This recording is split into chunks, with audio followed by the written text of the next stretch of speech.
Hey guys, welcome back to my channel. I'm Ailey if you're new. It is officially spooky season. TikTok has a filter called the Pumpkin Two-Face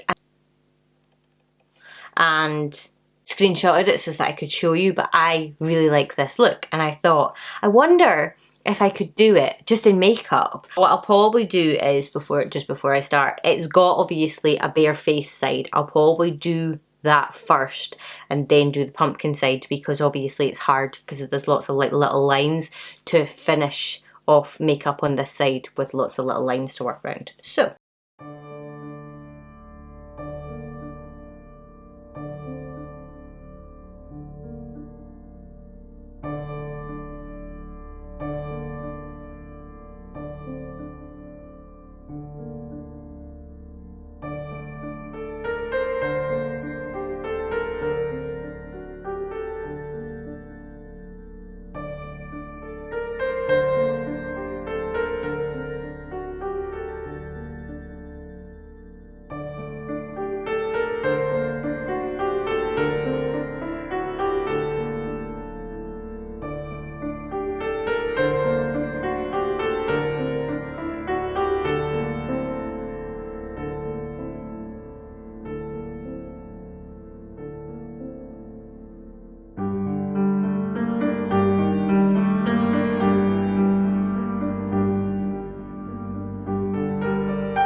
okay, so that is the look complete. I spent longer than I wanted to on this. I've even got it on my teeth, like, okay, so really I wanted to make this sort of like a quick, you could do it last minute sort of tutorial, but it took me a little bit of time. To be honest, it's more for like the shading so you can get the dimension and stuff like that through here. Of the orange that I got, it's actually Orange Fatale from the Pricked palette by Jeffree Star, and it's like the perfect pumpkin colour. Yeah, I think that is it for this video. If you enjoyed, obviously, I would love it if you would give it a thumbs up and subscribe to the channel. If you want to see more Halloween looks, stay tuned this month. And hopefully I will see you guys in my next one.